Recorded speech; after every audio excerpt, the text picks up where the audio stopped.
मुल्क की सियासी मंजरनामे में बड़ी पेशरफ। वजीर आजम ने 7 फरवरी को मुल्क की तमाम सियासी जमातों की कॉन्फ्रेंस तलब कर ली। इमरान खान को भी कॉन्फ्रेंस में बुला लिया।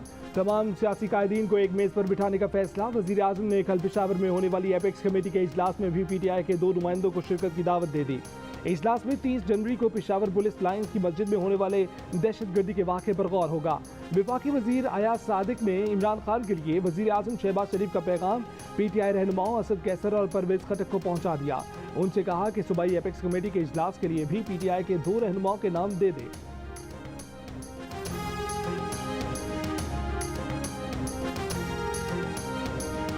पेशावर में धमाका करने वाले खुदकुश हमलावर की वीडियो सामने आ गई। हमलावर पुलिस यूनिफॉर्म में पुलिस लाइंस में दाखिल हुआ, मोटरसाइकिल खड़ी की, आगे बढ़ा तो पीछे से एक पुलिस एहलकार ने आवाज देकर रोका। हमलावर पलटा, जाकर हाथ मिलाया, फिर मोटरसाइकिल लेकर पैदल आगे बढ़ गया। एक और वीडियो में हमलावर ने मोटरसाइकिल पार्किंग में लगाई और मस्जिद की जानिब बढ़ गया। तफ्तीशी जराये के मुताबिक पुलिस की सीनियर क़यादत निशाने पर थी। नमाज जुमा की सिक्योरिटी की वजह से हमलावर जुमे को वापस चला गया था। पीर को होने वाले धमाके में 102 नमाजी शहीद हुए थे।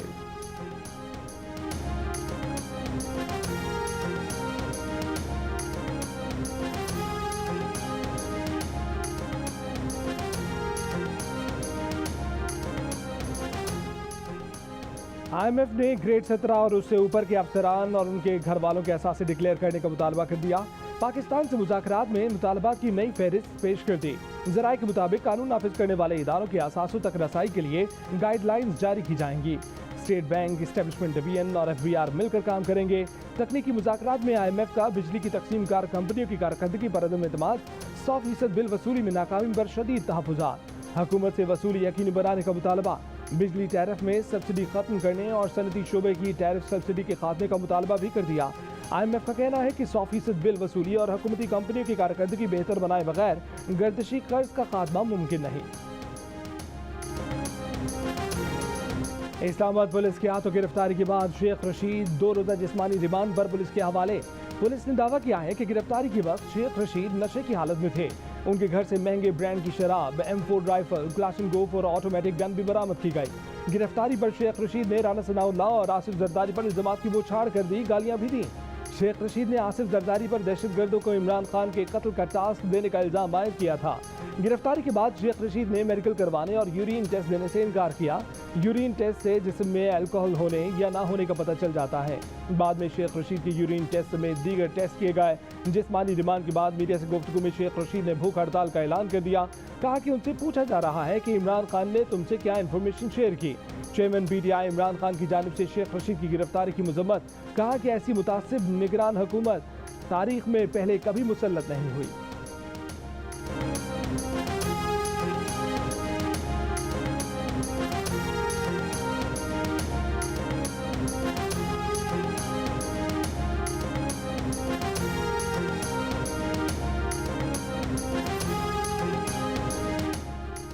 साबिक सदर आसिफ अली जरदारी पर कत्ल की साजिश का इल्जाम लगाने पर शेख रशीद के बाद इमरान खान को भी समन जारी किया जा सकता है। पूछा जा सकता है कि उनके पास क्या सबूत है। वफाकी वजीर कानून राना सनाउल्लाह की प्रोग्राम आज शाहजेब खानजादा के साथ में गुफ्तगू। कहा कि जो शेख रशीद के साथ हुआ वो हरगिज़ इंतकामी सियासत नहीं है। हम गिरफ्तारियां नहीं करना चाहते, मगर बयानात के जरिए जो दहशतगर्दी फैलाई जा रही है वो भी तो खत्म होनी चाहिए। फवाद चौधरी और शेख रशीद को ये बयानात देने को हुकूमत ने नहीं कहा था।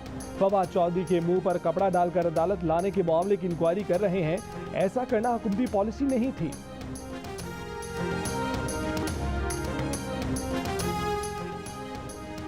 साबिक वजीर दाखिला शेख रशीद पर थाना मरी में कार्य सरकार में मुदाखलत और पुलिस से मुजाहमत की दफात के तहत एक और मुकदमा दर्ज कर लिया गया। मुकदमे में कहा गया है कि शेख रशीद ने गिरफ्तारी के वक्त पुलिस को धक्के दिए, बदकलामी की और पुलिस एहलकारों को धमकी दी। मरियम नवाज ने 10 अप्रैल से 28 नवंबर तक के अरसे की हुकूमत को नून लीग का इक़्तिदार मानने से इनकार कर दिया। मरियम नवाज ने कहा कि नून लीग की हुकूमत तो 28 नवंबर 2022 के बाद शुरू हुई है। इससे पहले तो लाडले के सरपरस्त मौजूद थे। उस वक्त IMF मुआहदे की वजह से हुकूमत के हाथ पांव बंधे हैं। चाहें भी तो आवाम की कोई रिलीफ नहीं दे सकते हैं। शाहिद खाकान अब्बासी बड़े भाई और ख़ानदान के फ़र्द हैं। वो उनकी रहनुमाई और सरपरस्ती में काम करना चाहती हैं। खुद जाकर शाहिद खाकान अब्बासी से मिलेंगी। मुखालिफिन जो खुशी ढूंढ रहे हैं वो उन्हें नहीं मिलेगी।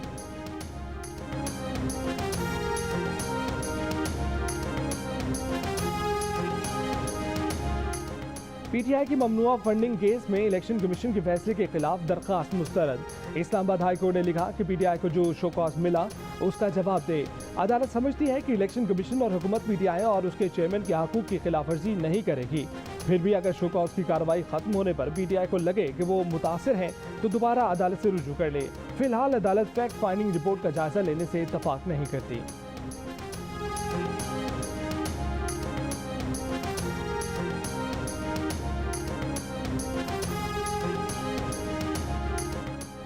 मुबैना बेटी टेरियन को कागजात नामजदगी में जाहिर न करने पर इमरान खान की नाअहली का केस लार्जर बेंच सुनेगा। Chief justice Islamabad high court ने इमरान खान की जानिब से खुद पर उठाए गए एतराज पर कहा कि उन्होंने 2018 में ये केस सुनने से माजरत जाती वजूहात पर नहीं की थी। उस वक्त दरखास्त गुजार ने मखसूस बेंच के सामने केस लगाने की इस्तदा की। आपने एतराज उठाया तो बेंच की तश्कील न कर देते हैं। जस्टिस आमिर फारूक ने रिमार्क दिए कि इमरान खान का एतराज़ है कि वो अब पब्लिक ऑफिस होल्डर नहीं, इलेक्शन कमीशन से कंफर्म करना है कि मौजूदा पोजीशन क्या है।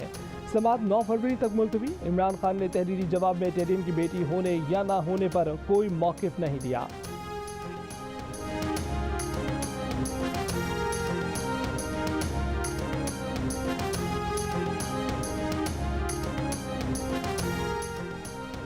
साबिक वज़ीर आज़म नवाज शरीफ के प्रिंसिपल सेक्रेटरी फवाद हसन फवाद आमदन से ज़ायद असासाजात के रेफरेंस में बाइज्जत बरी।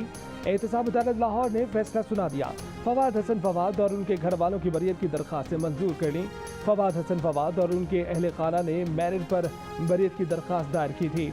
फवाद हसन फवाद की जानिब से अमजद परवेज एडवोकेट ने केस की पैरवी की। परवेज इलाही के साबिक प्रिंसिपल सेक्रेटरी मोहम्मद खान भट्टी के खिलाफ करोड़ों रुपए रिश्वत लेने का मुकदमा दर्ज। मुकदमा FIA ने एंटी करप्शन पंजाब के इस्तगासा पर दर्ज किया।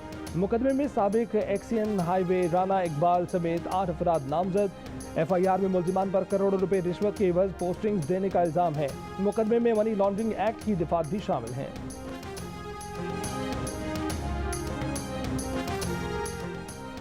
MKM राब्ता कमेटी के मजीद 3 सीनियर डिप्टी कन्वीनर मुकर्रर। नसरीन जलील, डॉक्टर फारूक सत्तार और मुस्तफ़ा कमाल को सीनियर डिप्टी कन्वीनर बना दिया गया।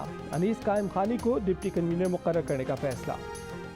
Pakistan is importing imported fuel to the tune of $27 billion,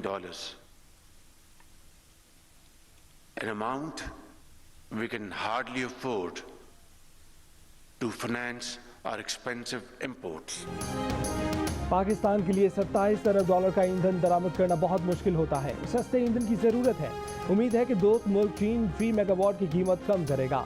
अगले मंसूबों के लिए चीन के साथ और आगे बढ़ेंगे। वज़ीर आज़म शहबाज शरीफ ने कराची में एटमी बिजली घर के मंसूबे K3 का इफ्तिताह कर दिया।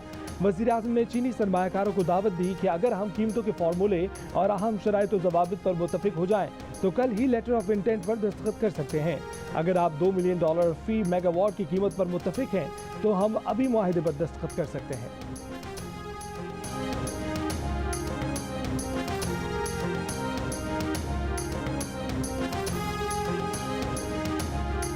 If we can really agree on the pricing formula and important terms and conditions, I think we can certainly sign a letter of intent tomorrow, which will lead to agreement in weeks and months to come. So the ball is in your court, and if you agree on a price of $2 million per megawatt, we can sign agreement right now. It's up to you. It's up to you. Interbank में dollar तारीख की बुलंद तरीन सतह 271 रुपये 35 पैसे पर बंद हुआ। इंटरबैंक में आज एक डॉलर 2 रुपये 52 पैसे महंगा हुआ। इंटरबैंक में गुज़िश्ता रोज डॉलर 268 रुपये 83 पैसे पर बंद हुआ था। साल 2023 में अब तक डॉलर 44 रुपये 92 पैसे महंगा हो चुका है।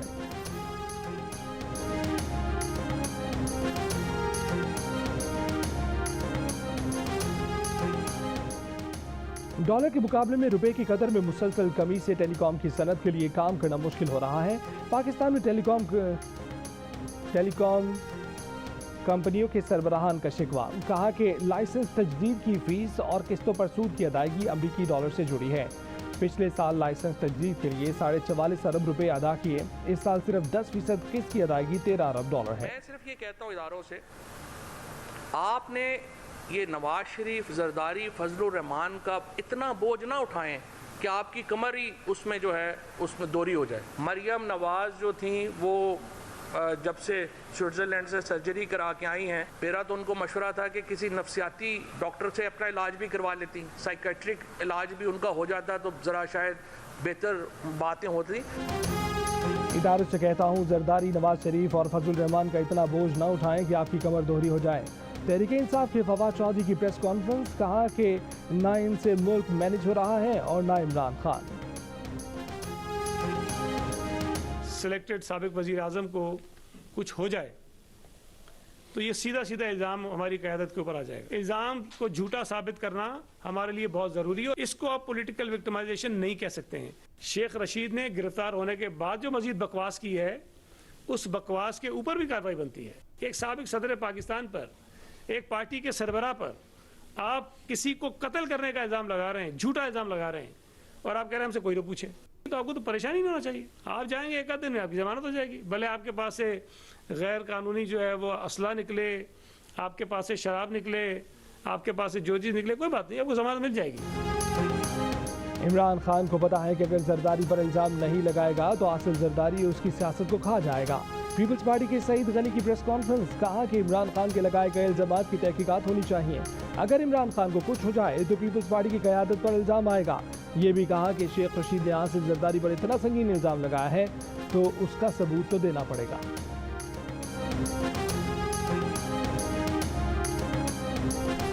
गवर्नर खैबर पख्तूनख्वा ने तहरीक इंसाफ को इलेक्शन की तारीख के लिए सब्र करने का मशवरा दे दिया। गवर्नर गुलाम अली ने कहा है कि इस वक्त वो जनाजों को कंधा दे रहे हैं, मगर एक सियासी जमात कहती है कि इलेक्शन की तारीख दो। वो रियासत की मुश्किलात को समझने के लिए तैयार नहीं। अमन अमान और मुआशी सूरत हाल सबके सामने है। इलेक्शन कमीशन फैसला करने से पहले IG पुलिस और इदारों से मशवरा करे। अमन अमान पर मशवरे के बाद इलेक्शन कमीशन का फैसला सब मानेंगे। गुज़िश्ता रोज़ गवर्नर खैबर पख्तूनख्वा की जमात के सेनेटर कामरान मुर्तज़ा ने कहा था कि गवर्नर खैबर पख्तूनख्वा ने इलेक्शन की तारीख ना देकर गलती की है।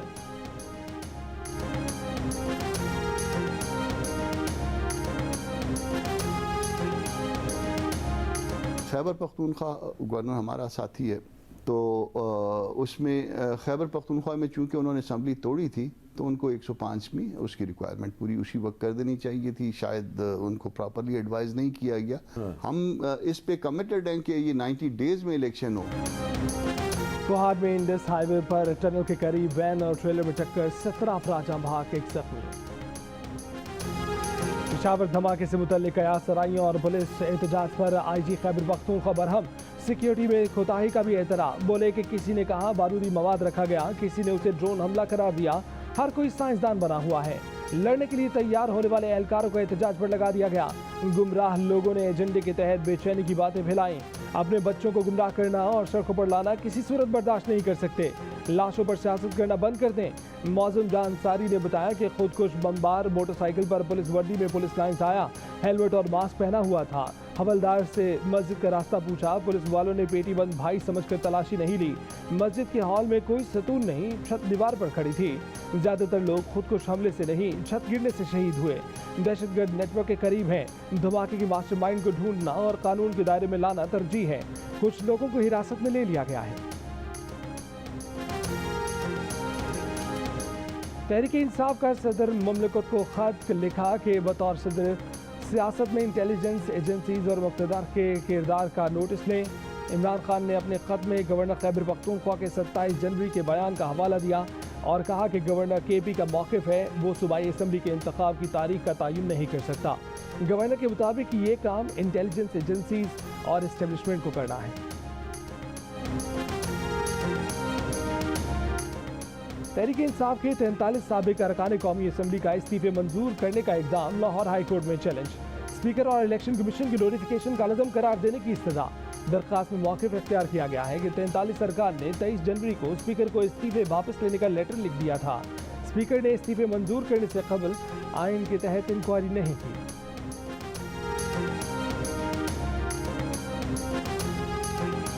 PTI चेयरमैन इमरान खान का NA 193 राजनपुर का ज़िमनी इंतखाब न लड़ने का फैसला।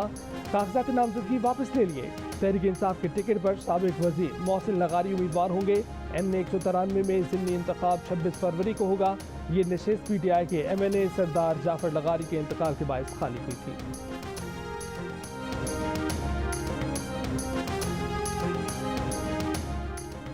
हमें बताएं, लापता बंदे जिंदा हैं, मर गए या हवा में तहलील हो गए? बताया जाए इन अफराद को किस हाल में रखा हुआ है? मुदस्सिर नारो और दीगर लापता अफराद की बाजियाबी के केस में अदालत बरहम। इस्लामाबाद हाई कोर्ट के चीफ जस्टिस ने एडिशनल अटॉर्नी जनरल से कहा कि कमेटी क्या करते हैं, कमेटी क्या कर लेगी? हमें कमेटियों का नाम बताएं, हमें बताएं कि लापता अफराद कहाँ हैं। 3 साल हो चुके, कोई थोड़ी सी प्रोग्रेस बता दें। कुछ भी नहीं हुआ।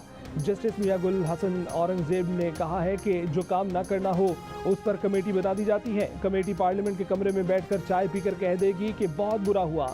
समाअत 8 मार्च तक मुलतवी।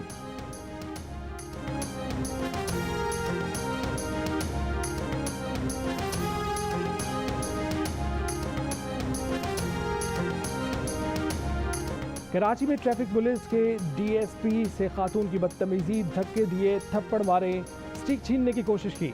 वाकया PIDC में पेश आया। ट्रैफिक पुलिस के मुताबिक खातून की कार को फैंसी नंबर प्लेट और काले शीशों की वजह से रोका गया था। बाद में खातून की माफ़ी मांगने पर पुलिस ऑफिसर ने माफ़ कर दिया। ताहम वर्दी में मौजूद ऑफिसर से हाथापाई पर कानूनी कार्रवाई की जाएगी। खातून के खिलाफ मुकदमा दर्ज।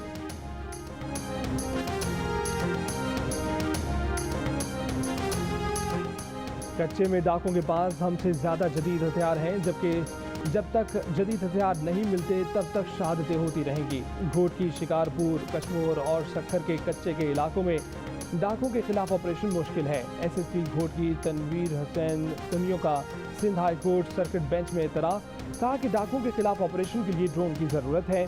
अदालत ने दिमाग लिए कि इतने लोग शहीद हो गए और आपको अब होश आया है।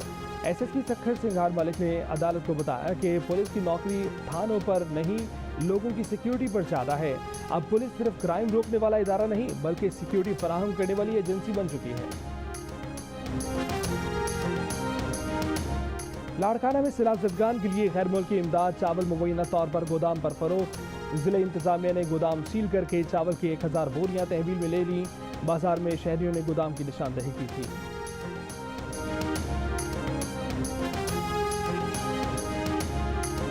कोयटा और कराची के दरमियान कोच सर्विस जुमेरात को दूसरे रोज भी मअतल रही। मुसाफिर परेशान।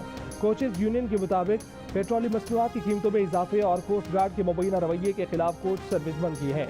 मसाइल हल ना हुए तो बलूचिस्तान में तमाम रूट पर ट्रांसपोर्ट बंद कर देंगे।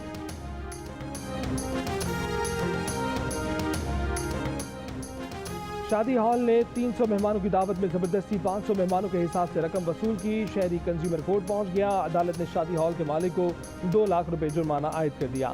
सारिफ को 1,80,000 रुपए की इजाफी रकम भी वापस करने का हुक्म। दरखास्त गुजार का मौक़िफ़ था कि कोरोना के बायस तकरीब में 300 मेहमानों की इजाज़त थी। शादी हॉल के मालिक ने कहा कि मेहमान चाहे 300 हों, अदायगी 500 अफराद की ही करना पड़ेगी। अपने आप में जादू हो तुम। ICC player of the year award जीतने के बाद कप्तान बाबर आजम का फोटो सेशन और उस पर caption ICC player of the year और one day player of the year की ट्रॉफीज के साथ पोज बनाकर तस्वीर सोशल मीडिया पर शेयर कर दी।